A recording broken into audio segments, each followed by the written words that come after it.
Hej. I dag skal vi se nærmere på Red Insta-Kill i Die Rise. Ja.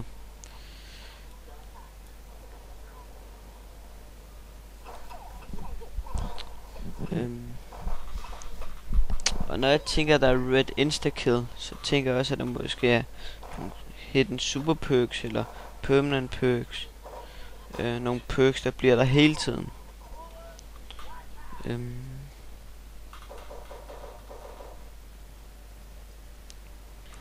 Jeg har ikke lige haft tid til at tjekke, om der er nogle permanent perks, men jeg skal nok lave nogle videoer med det.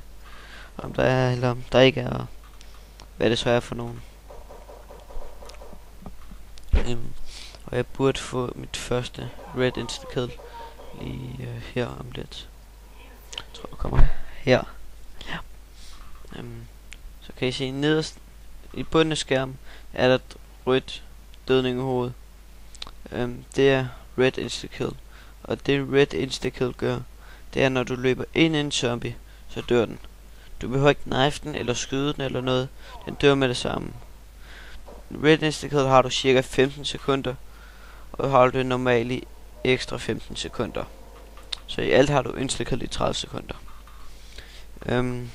Når det er sagt, så er det i de lave runder er det lidt face, men i de høje runder, der er det vildt fedt at bare løbe ind i dem. Men du skal dog passe på, at vi bare løbe ind i dem, fordi så kan du nemt komme til at dø. Få dine 4 slag, og så dør du. Her så får jeg det så anden gang. Og der er det samme igen. Men mange tak fordi I så med. Vil I være nogle dejlige mennesker og like videoen og dele den. This is Dadaio.